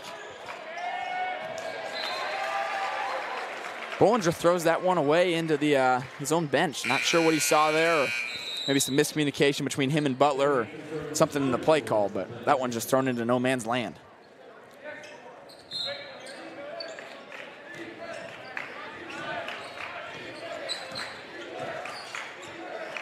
Gray flips it. Niederer guarded heavy by Butler. Butler can't pick up his 4th foul. Be a tremendous loss for the Knights. Richardson from deep corner. That one stripped away by Bollinger. Tried to save it. And ball will be with the Knights. 2.8 seconds.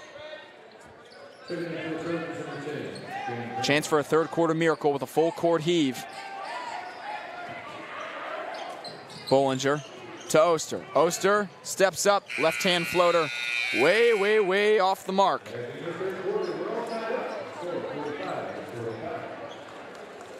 Great third quarter, tied up here at 45-45.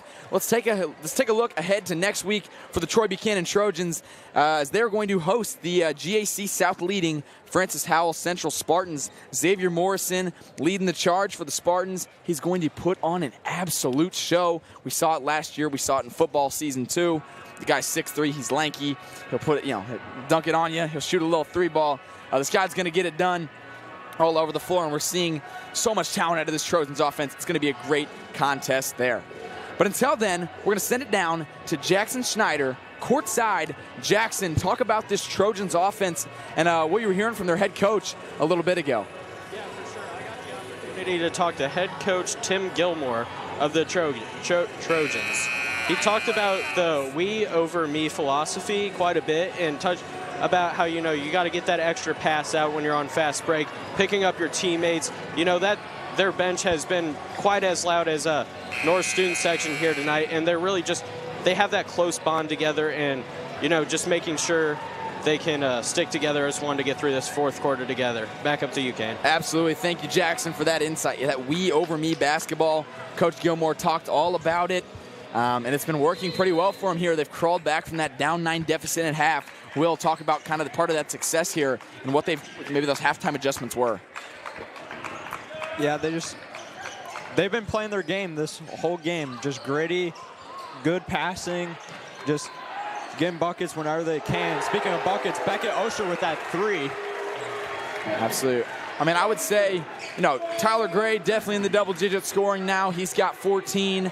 You see Logan Niederer, he's up at 8. Brett Richardson, he's at 8. A lot of different guys getting it done for the Trojans, and they're going to have to continue that if they want a shot to win this game. It'd be huge. Again, they're 0-4 in league play. You've got to turn that around, and getting this win against a pretty good Frenchtown North team would be huge for the program. Bollinger takes it inside, dishes to Butler. Butler plays controlled. Butler waits. Bollinger on the screen. And that one, just a miscommunication between Butler and Oster, and that ball will flip out of bounds. I can just feel it building, can't you, Will? This ending is just, whew, I'm excited. 3-point game here, 7 minutes left. A packed house on a Friday night. What could be better? Yeah, lots of energy in the crowd right now. The student section is going absolutely crazy with the defense chants. Like I predicted in the first game, or the first quarter, I'm sorry, this has turned into Wild Wild West out here. Absolutely, man. You were spot on with that one. Tyler Gray looks, pumps. Good defense by Oster to get around the screen. Driving through 3 defenders and then some. Fouled on the floor, though. No and 1 for Tyler Gray, and he's go back to the line for his 11th free throw tonight, I believe. No. I'm sorry. Forgot we were out of bonus again. Foul was on the floor. So be taking it on the inbounds. See Brett Richardson pop out. Just as I predicted, they've seen the same play. This time, Roth saw it too. Takes it up and down. Aiden Roth gets his bucket tonight. Great prediction there on the inbound. Roth guards closely on Gray. Gray fires. Brown from the corner. It's good.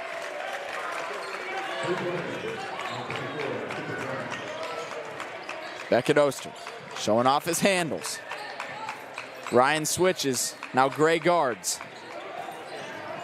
Trojans have done a phenomenal job fighting over screens so far tonight. They've got to continue that. Bollinger fights through it to 5-on-4. Dishes to the open man. Beckett Oster off the mark. Andre Stith. Haven't seen a whole lot on the offensive side of things for Andre Stith tonight, but he gets the putback in a crucial moment there. That passing play by Bollinger certainly had me fooled. When he jumped up, I thought he was going for the bucket. He passes it out to Oster, who gets the shot, and Stith gets it and goes up for the bucket. Great play. This time, Butler in transition stops for a pull-up midi and is going to be off the mark, rebounded by Brown. Hand went up from the ref. And a timeout called from the Trojans before either a block or a push-off. I'm not sure. But a timeout there from the Trojans. This one is going to shape up to be a phenomenal one. I can't wait. You know, obviously 5 minutes and 30 seconds, a lot of time. But, Will, I say it a bunch. What's my quote? Anything can happen in Misha High School athletics. There you go. Anything can happen. This is now, I don't know, my 19th or 20th time being up here on a radio booth. And it just proves true time and time again. You know, maybe with football season a little bit different because the same thing kind of happens consistently. And I've definitely called basketball games where it seems like over and over it's just turnover, a miss three. But I've called games like the Solden International Studies Christmas game here at the Castle last year on December 22nd. That game was awesome. I mean, the Knights led 26 at halftime and then ended up winning by 2. It came down to the final 4 seconds and a final chuck-up heave from the Tigers to decide it. And we've seen that, a 9-point lead from the Knights, biggest of the night for them. We see it back crawl down to 4. We've seen it tied here in the fourth quarter. Man, I just cannot wait to see how this one finishes up. Tyler Gray tiptoeing in his Jordans, trying to keep off that half court. Roth with some scrappy hands. And a travel, Tyler Gray. Pivot foot slid a little bit, and Roth making impact plays here in the second half. Yeah, great defensive pressure from Aiden Roth. You know, he's kind of a quieter kid in class, but he makes a loud impact on the court. As we saw, great defensive pressure on that play, forces the travel to get the Knights the ball. Absolutely. Butler in here. He's done a good job playing with foul trouble this time. Great ball movement all the way around. All 5 points of contact on the court. Roth fires the 3. He is feeling himself. AR-20 takes his shot and does not miss. Fires from the 3, and a great answer. Carter Lockey keeping him right in this game Iron grinding on iron. This game, nobody's budging. And you can just feel it heating up. Aiden Roth, heavy pressure. Brown sacrifices his body 2 times now. What a play from Brown. Some very, very physical basketball. Back to your hockey analogy. They are crashing the boards hard. And I'm not talking rebounds this time.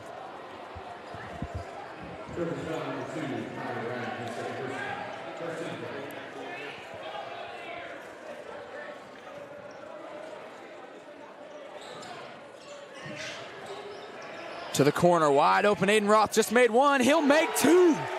Don't let him get hot. His 2K takeover in full effect now. And Mock gets a hand in there. Ball stays with the Trojans. He's a freshman chance echoing in the student section.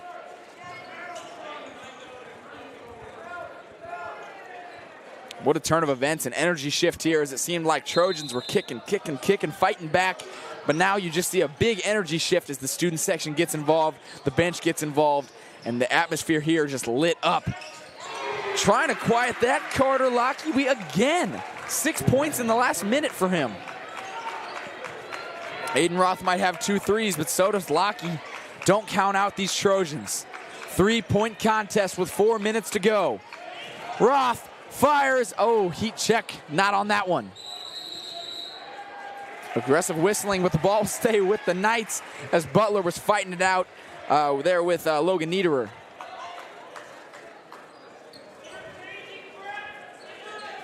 To Butler in the corner. Takes it baseline. Fires a little off the mark, rebounded by Roth. Fires, swings, drives. Mock off the mark. He's had a tough game tonight.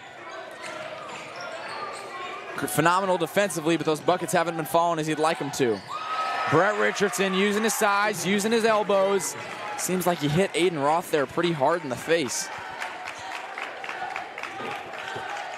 No dig at him. The man was an absolute great player to play against.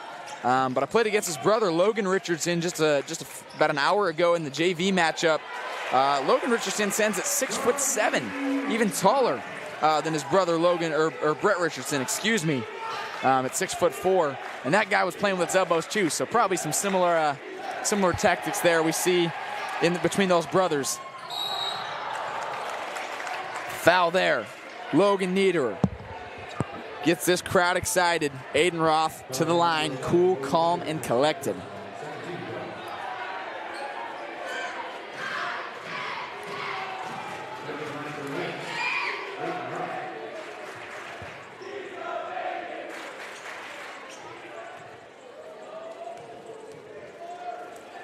Roth from the line, off the mark. Can't strike from the charity stripe.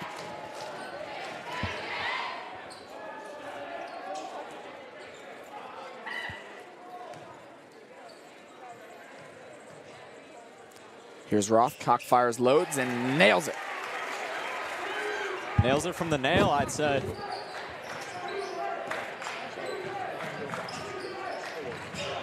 Richardson with the ball, hands it off. Mock with some pressure for 3. Off the rim. That ball back in the paint.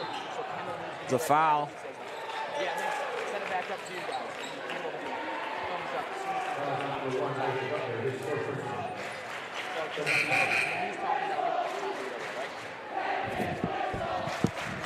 Carter Lockheed to the line.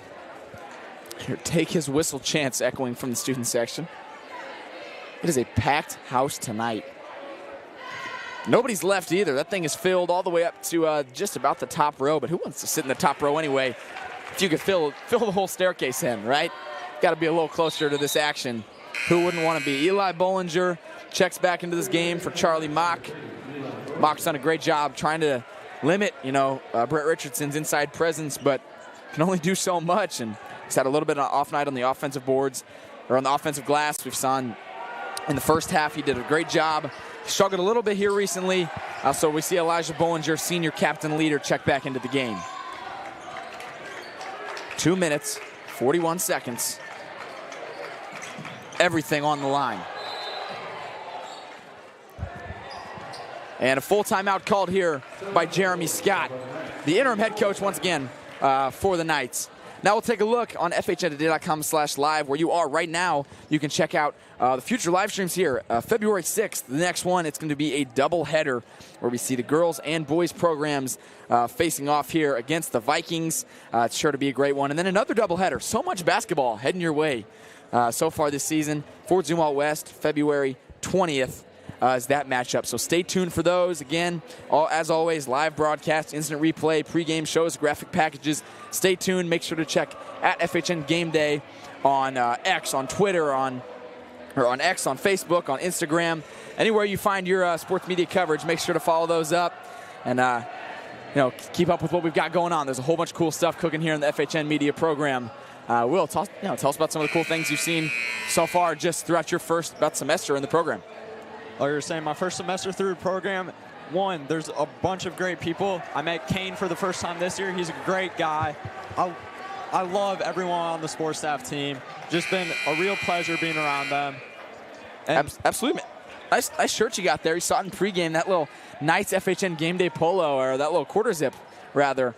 Looking quite nice in that, right? So a couple nice perks coming with the media program, especially if you're a student here or you're a parent of a student. Encourage it. You get to do cool stuff like this and so much more. Meet cool people, make some cool friends, make some cool stuff, and go cool places. You also get cookies every Tuesday. That's a good note. Right there, that's a cookie. Andre Stith taking some freebies there. Gets his bucket. He's trying to turned up here in the fourth. Tiptoeing in his Jordans. Cohen Oster with the steal and forces a foul. Andre Stith. Great play there. I don't know if you folks at home could hear during that timeout, the speakers were playing Country Roads, and the student section was singing along to it word for word. Absolutely. You see a country theme over there. And again, Wild Wild West, like you said. This game's going to come down to the wire. I can just feel a final shot deciding this entire game. 2 minutes left. Dishes.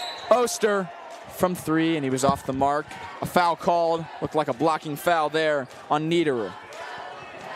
6-foot senior. Niederer's fourth personal. Getting a little bit of foul trouble there. Going to have to be careful. Stith possesses it inside. Bollinger just grabbed on the arm. A tough foul there for Lockie.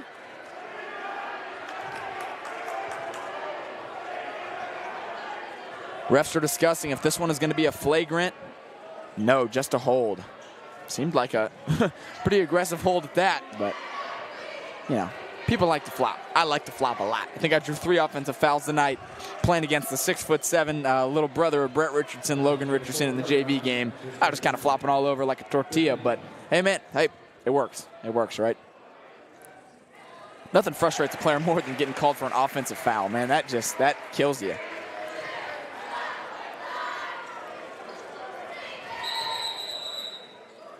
Sub checking into the game, Trace Hunter checks in for Butler. Probably looking to save Butler for those final 30 seconds. He's so good in those clutch scenarios. We've seen it a couple times in high school. I've seen it growing up with the guy playing feeder team with him. Probably want to just make sure he doesn't get in any kind of, fouled out trouble. It's now a 3-score game.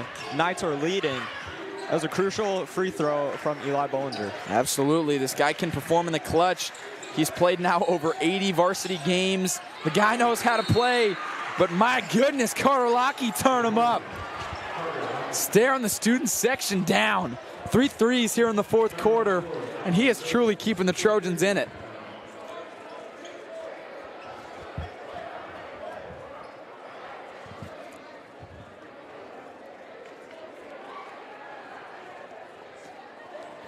Viewers at home, please do not go away. There's a minute 42 left in this game.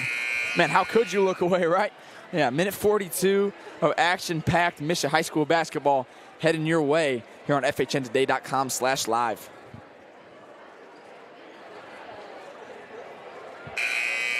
One thing key to note is that fouls differential, 5 fouls for the Trojans. So any fouls now is bonus. They have nothing to work with and only 1 timeout left. You know one thing? I played basketball for, goodness, I don't know, probably 10 years at this point, 11 years. I've called basketball probably 8 times. Watched basketball my whole life. Still don't know how the timeouts work. Couldn't tell you. This time, Stiff gets it to go. I do know how the game of basketball works, though. That was very impressive. Great ball movement from the Knights, and pushes it again to a 2-score lead. Richardson inside, uses the left. He's heating up as well. Don't count these Trojans out. This time, a blocking foul called. That one, Carter Lockey. A tough one. We send Butler to the line. That guy is a sharp shooter when it comes to free throws.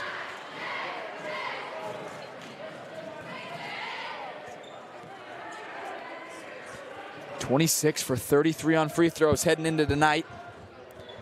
Cox fires. Off the mark. Must have given him a little announcer's curse. Shooting 78%. He's going to need this one.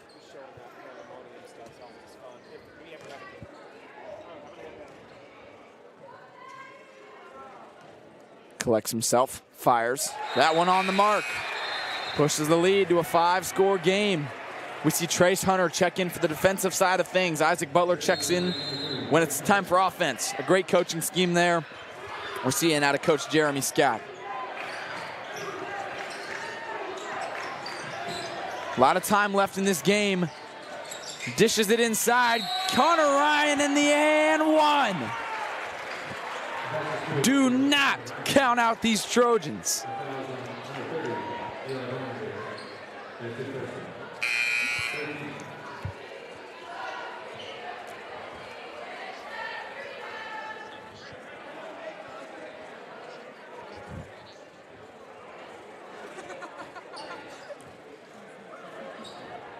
They make this free throw, the Trojans will be within 2 points of the Knights.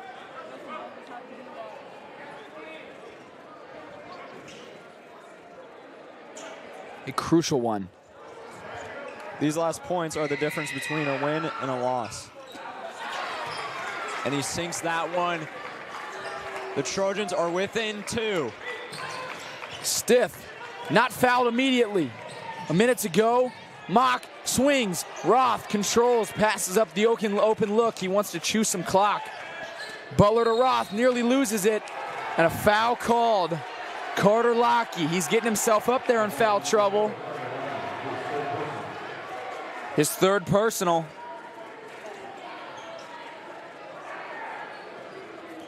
That sends Aiden Roth to the line. Guy shooting 12 for 19 this year. Cox loads, fires, and off the front iron.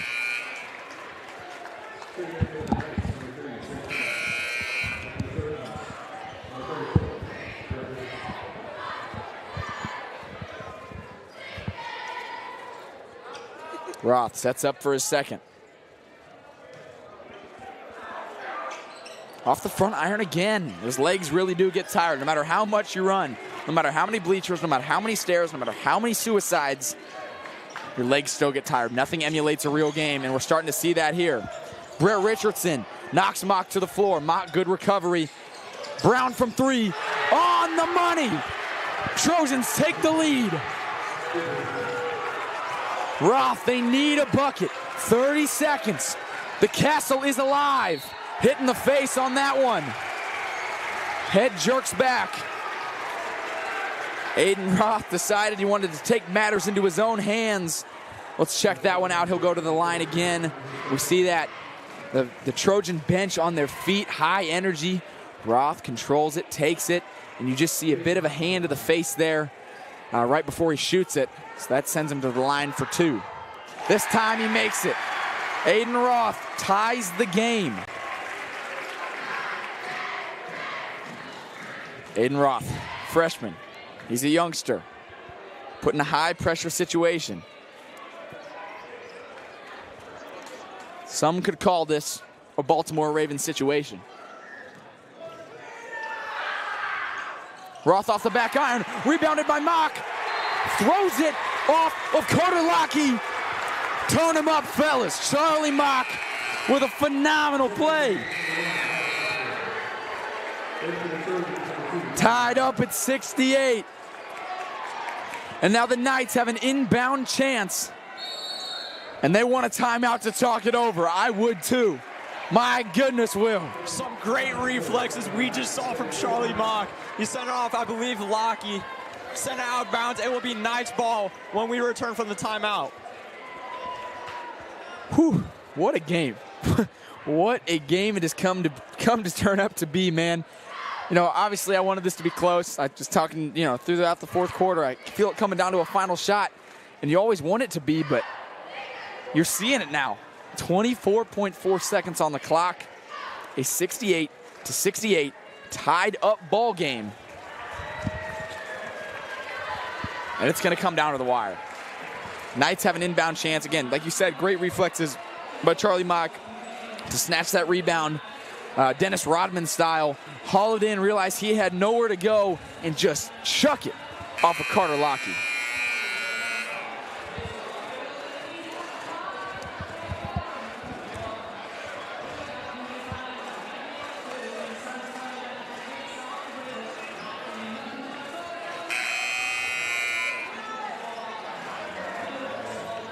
Here they go. Cohen Oster to inbound the ball. Butler takes it in the corner. They want a final shot. Here they go. Isaac Butler. High pressure situation. Butler knocked to the floor, but a 5-second call. Wow. Trojans will take possession here. And a final timeout called by the Trojans. They want these 14 seconds to make it count. Crawling back, chipping away at that lead. They finally get it. Feel like, oh man, the Knights have this one last shot. They got to get this. Maybe a little bit too patient there was Butler. Guarded closely. That's a tough one to call, because a lot of times when those guys are guarded up there, you know, in those late game situations and they're moving side to side, you don't call that 5 second. Typically that 5 seconds when they're standing there, their feet are stagnant, they're holding the ball, they're not moving around. That time he was, so it's a little bit controversial. I think late game situation, regardless if it's the Knights or the Trojans, and no bias here, I think you let them play it out. They've been pretty good ref-wise about letting them play, letting them get scrappy, get physical. I have trouble seeing why you would call that now, but they did regardless. So Knights have to play on. Trojans looking to make the most out of this final opportunity. This play right here can make or break the game, folks.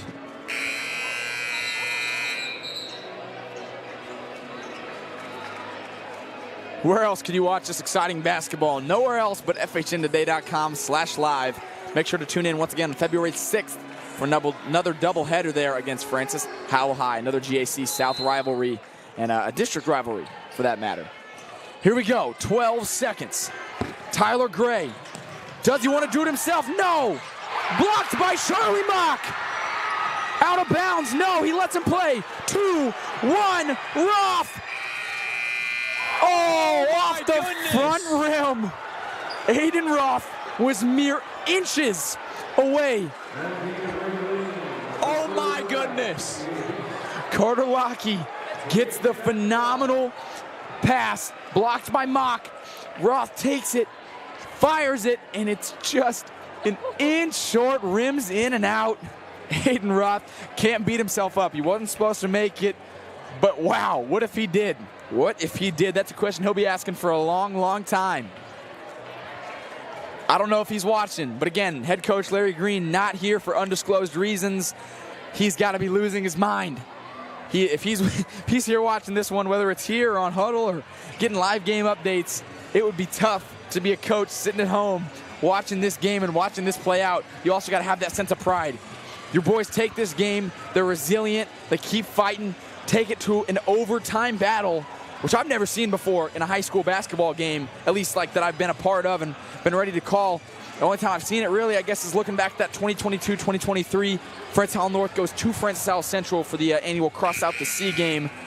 And Tony hits a game-winning Euro step in overtime. I'll just take that one. I guess you were too young for that one.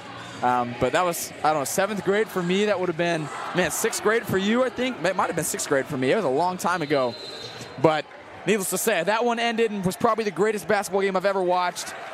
I hope this one can top it. 4 minutes of action-packed Misha High School athletics heading your way here on FHNtoday.com/live. Tyler Gray controls. Richardson fires. Gray pump fakes. Is patient. Takes it. Butler well defended. Doesn't matter. Tyler Gray, great offense. He's going to get it to go. Pushes the lead 70-68. Charlie Mock. A lot of contact. He's going to drive, throw it up. No foul called in his favor. Tyler Gray, the man's been comfortable. Let's see what he can do.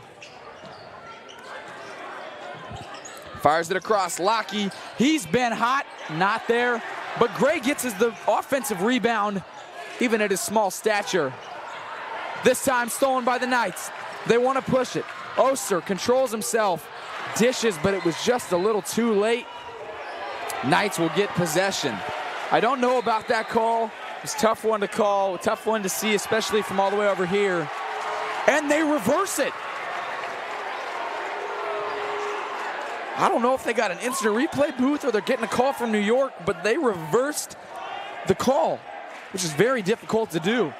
The standard rule, you know, in every sport, hockey, football, volleyball, basketball, anything, indisputable evidence. And I don't know where they were getting that evidence from, but obviously call on the court was overturned, and Trojans got possession here. It is what it is. You just have to let those type of things go and just keep playing your game. For sure, especially in moments like this. Ryan takes it inside, flips it way out. And a tough pill to swallow, a jump ball. Was playing Moss in the courtyard with his friends. This time, though, it matters. He picks up the foul, and Isaac Butler will be fouled out of this contest. We know he got into some foul trouble early on. We know he kind of had some reserved minutes in that second half, and now he's out of the game. He's one of your clutch time performers. It's tough to see him and Eli Bollinger both sitting on the bench. Not because Bollinger's fouled out, but he's also in foul trouble, and they're going to need him, man. 2.5 minutes left. Trojans running at full offensive capacity here. Knights playing good online, up-the-line defense. That's their defensive philosophy. They get high, they jump those passing lanes and rely on the back door to stop it up. This time, Tyler Gray takes a 1, a 2, and a 3. Can't do that. Tyler Gray gets called for the walk. Travel Monster strikes again. 2 minutes and 20 seconds here. Cohen Oster waves him off. He wants the ISO package. Takes Niederer. Nearing down 2 minutes, trailing by 2. They need a bucket. They don't need it fast. Stiff takes it, drives. Oh, man, if he could have got that to fall, the and one would have been big there, not just on the scoreboard, but the energy has got to come back here to the crowd. Obviously, everybody's on edge, but they got to get this atmosphere back, back in the black and gold. It's been pretty dormant here. Obviously, the big energy swing there, but at the end of the game, but now starting this overtime, it's been a little bit dormant. And I know it'll pick up. It always does. But overtime seems like such a long time, especially when you're in the crowd. It's always like, ah, man, we got 8 more minutes of this game, or in this case, 4 more minutes of this game. But that last minute is going to be electric. Mark my words. Stiff knocks down his first, closes this. It's a 1-point game. Off the mark. Remains the same. Tyler Gray.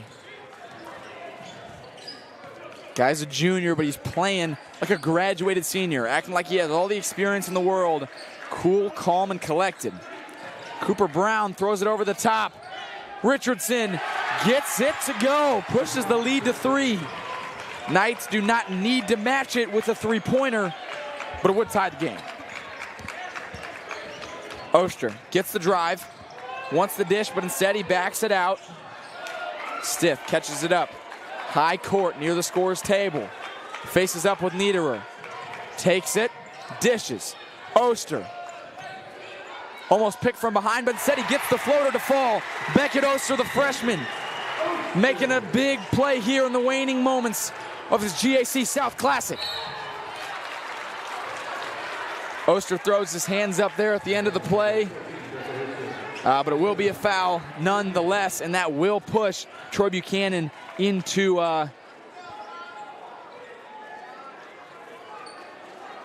it will push them into bonus. Let's take a look at that replay there. Very excited crowd after the Oster floater. Just gets a little handsy there. Throws his hands up in defense, but no worries. We see Tyler Gray miss his first, excuse me. Can't hear yourself thinking here. An arena full, packed to the gills. 1 minute remain. Knights trail by 1. Skip pass from Stith.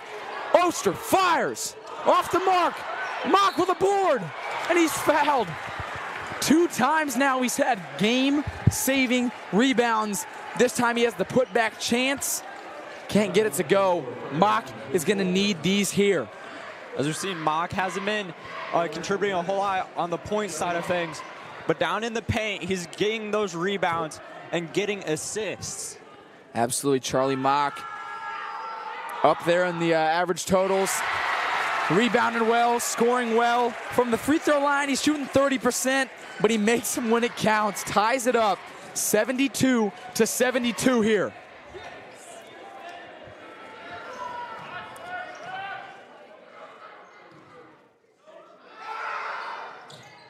Misses it, can't take the lead. Here we go. Tyler Gray. This gym is electric. Swings it out before the 5-second call. Cooper Ryan possesses, swings it out. Lockie takes Stith on the drive. Hop, step, spin, and it is a timeout called by the Troy Buchanan Trojans. Thought that was going to be the travel call with the hand going up, but instead gets the timeout off in time. Great coaching there from Tim Gilmore, seeing his team didn't have a whole lot to work with, and using that final timeout here in overtime. Man, what do you know? 68-68 just a few moments ago with 24.4 seconds. Now we see a 72-72, 22.7 seconds. Nearly identical to that fourth quarter, Will. What are you feeling here for the next 22 seconds, a moment of your life? This is exciting, but I'm also nervous just to see what happens for both teams, really. Because one bucket can change the outcome of the entire game. You know, you talk game, it could change the outcome of the entire season for some of these guys. Obviously, that first semester is kind of that slow ramping up. You're talking non-conference, playing some teams you don't normally play. Troy's last win came against Hannibal, which is way up in northern Iowa. Drive through there sometimes, actually, believe it or not. JV head coach Gate Braun sitting over there on the bench for the Howell North Knights. That was actually his first place of coaching before he came here last year. So shout out Hannibal High School, I suppose, the Pirates. But anyway, you know, you get through all that non-conference stuff, and you get to now, the GAC South games. These are heated, they're close, no team is too good for the other, and we're gonna see it here in the last 23 seconds. Tyler Gray. Here we go, saved for the final shot.